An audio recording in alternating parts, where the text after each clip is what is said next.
What is going on, everybody? Russell here with RW Wireless News. You guys are going to find, if you're new to the channel, please like, subscribe, and share if you like the content I put up, of course. So you guys are going to find out really quick that if you have watched my videos before, I love networking. It's one of my favorite things to talk about because it's what I do.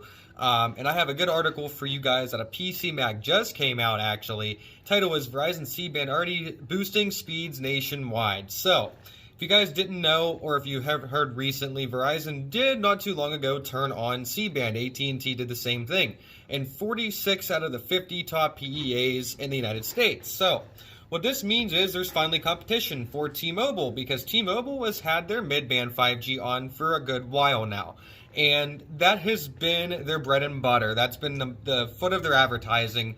And I think it's great that this finally happened, because now there's meaningful competition. Not only that, but in areas that struggled with speeds or capacity, now Verizon is finally getting their feet wet and getting this new spectrum available for users.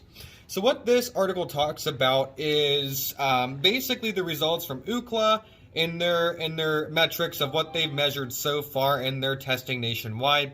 And then the top 46 areas in the United States, we're seeing a 50% jump in 5G speeds, which is fantastic. It's finally going to boil down to Verizon getting those metrics up there, but more so helping people achieve better speeds overall nationwide. Now, here's the thing with this too. Now, Verizon's low-band 5G, which uses DSS, is kind of dragging these results down still, only because it's kind of sharing spectrum between LTE, and it's not going to result in the same blazing fast speed C-band is, because C-band has its own allotment of spectrum. It doesn't share it with other technologies. So that right there is going to be a humongous deal in terms of that. So during this testing as well, now I want to note this, that AT&T C-band, according to Ookla, is still very limited. They only launched in 7 markets, but I'm hearing from people that even in those 7 markets, the deployment just isn't very widespread. It's hard to find. And I know that might seem, I'm not trying to diss AT&T or anything, I think they're a good company still, and they have a good idea. And I mentioned this in another video, is AT&T is taking a one-touch tower approach. So they just wrapped up an auction here recently in the 3.45 gigahertz range for more spectrum, because they only had 40 megahertz to deploy before 2023, and that puts them at a competitive disadvantage. T-Mobile has over 160 megahertz nationwide on average of 2.5 gigahertz band 41 and N41. Verizon has only 60 megahertz to put out before 2023, and then the rest will clear, of course. Same with AT&T. The rest of their allotment clears by the end of 2023 unless they clear early. So they needed that extra spectrum to put out now. Well, that 3.45 gigahertz auction, that's going to help them do that. But what AT&T is going to do essentially is, as I mentioned, one-touch tower approach. They don't want to deploy all this C-band and then have to go back like several months later and now deploy gear for the 3.45 gigahertz band. It's just not economical. It doesn't make sense on a business standpoint. It costs extra money. So AT&T is waiting for that. Now, what they want to do is they want to do C-band, they want to do the equipment for the 3.45 gigahertz band, and if the site doesn't have FirstNet equipment, they're going to do that too, all in the same stretch, so they don't have to go back. So this will mean AT&T is going to be behind in the C-band deployment. Even the metrics and targets for the end of the year are kind of skimpy. Here's the thing. I advise you to be patient with AT&T, as they will try to remain competitive. They just want to have a fighting chance in keeping up with the available spectrum. Either way you cut it, right? T-Mobile is still going to have that extra spectrum available. We can't change that. That's just something that's a given.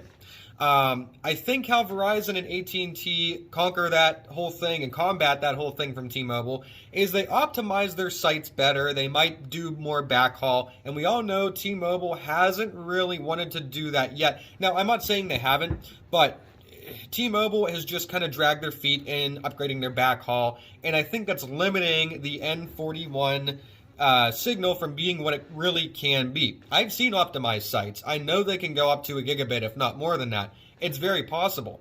Now, what T-Mobile's doing to combat, again, what Verizon and AT&T are trying to do to combat T-Mobile is they're going to do N41 carrier aggregation, which is 2 N41 channels, one at 100 megahertz, and the secondary at either 20 or 40, maybe even 60 if they want to do that right now. Or to increase coverage, they're going to aggregate N41 with N71 low band 5G. What that's going to do is not so much a speed bump, but that's going to help performance at the edge of the cell and help those areas that are just on fringe of N41 signals. So T-Mobile's got their own thing going on. Verizon and AT&T got their own thing going on. But it's really good to see this article from PC Mag talk about the improvements just out of the gate when Verizon lit it up. And I think it's good. This is going to help wireless. This is a big deal for wireless phones, but I've preached this in other videos, and I'm going to preach it now. This is also going to help with home internet.